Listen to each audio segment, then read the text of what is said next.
Assalamualaikum warahmatullahi wabarakatuh. Halo sahabat Sufi. Hari ini saya sedang berada di makam Eyang Kusuma Subrata, generasi ke-16 ya, Bupati Galuh ke-16 yang mengalami detik-detik perpindahan dari Galuh ke Ciamis. Namun sayang kegelisahan beliau ketika pergantian dari Galuh ke Ciamis, beliau keburu meninggal dunia. Tetapi dia sampai akhir hayat mempertahankan nama Galuh ya, sehingga sampai hari ini keturunan-keturunan beliau tetap mengatakan ini negeri Galuh. Sehingga beliau tidak menyaksikan ketika Galuh menjadi Ciamis karena keburu meninggal. Ada beberapa catatan harian detik-detik menjelang pergantian dari Galuh ke Ciamis, itu adalah ada proses tekanan dari penjajah Belanda. Yuk, seperti apa kita ikuti selanjutnya. Di suatu sore, Raden Arya Kusuma Subrata terlihat gelisah. Sore itu, Raden Arya Kusuma Subrata mendengar bisik-bisik Belanda akan mengubah Galuh menjadi Ciamis. Berita ini tentu saja bukan berita baik. Inilah senjakala Galuh. Darah Kusuma Subrata menggelegak, pikirannya berontak. Akan tetapi ia tidak tahu harus dari mana melawan Belanda. Kala itu kekuatan kolonial Belanda sangat kuat, sehingga tidak mungkin melawan dengan kekerasan. Seiring perjalanan usia, akhirnya Raden Kusuma Subrata mengalami sakit. Meski begitu, darah pemberontakan Eyang Kusuma Subrata terus bergolak. Suasana batin dan pemikiran yang menggelegak diabadikan dalam catatan harian berbahasa Belanda dan berbahasa Sunda. Semua detik-detik kegelisahan diungkapkan dalam catatan harian yang sangat rapi. Bagaimanakah sosok Eyang Kusuma Subrata? Yuk kita ikuti videonya. Sejarah itu sejarah ya, tidak bisa dirubah dan tidak bisa dimodifikasi atau ditambah atau dikurangan. Karena apa? Namanya sejarah harus persis, mutlak seperti sejarah. Kalaupun ada yang tersinggung, maaf. Itu sejarah. Kalau ada yang tiba-tiba tersanjung, alhamdulillah, itu sejarah. Jadi nggak bisa dirubah oleh siapapun. Begitupun sejarahnya Kusuma Diningrat dengan Kusuma Subrata. Berarti dinobatkan Kusuma Subrata umur 9 tahun. 9 tahun. Itu ada. Sebabnya apa tuh, Nen? Sebabnya tidak mau jatuh ke lain turunannya.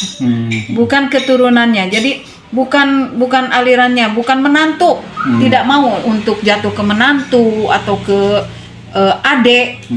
Kusuma Diningrat nggak mau. Mau ke anaknya sendiri, yang betul-betul lebih jeli. Mungkin seorang ayah melihat tingkah laku anaknya, karakter anaknya. Dia memang katanya Kusuma Subrata anaknya cerdas, pintar, dan agamis. Berarti kuat agamanya dia? Kuat sekali agama. Sampai ketuakannya dia tasawuf lah, memperdalam agama, terus-terusan memperdalam agama. Berarti kesufian ya ini? Iya. Toriko apa? Iya, itu Sataria. Itunya Sataria, itunya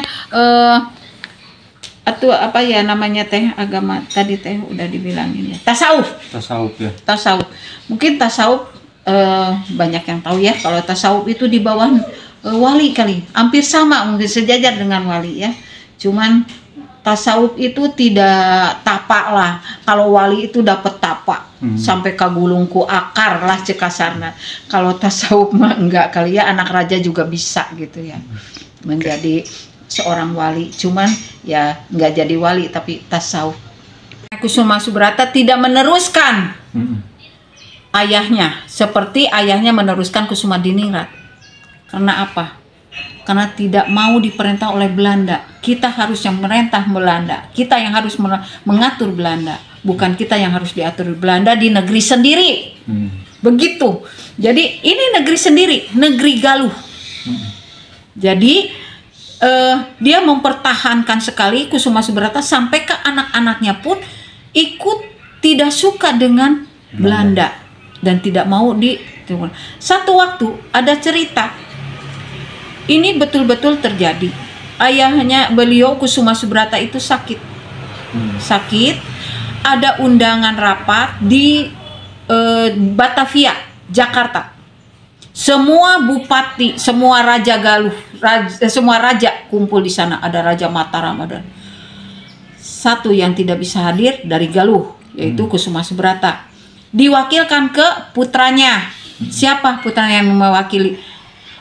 Garjita Kusuma Subrata, anak sulungnya. Datang ke Batavia,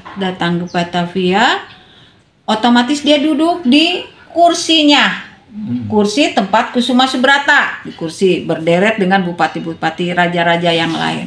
Tapi diusir. Alasannya tuh? Alasannya bukan bupatinya dan belum dinobatkan sebagai penggantinya.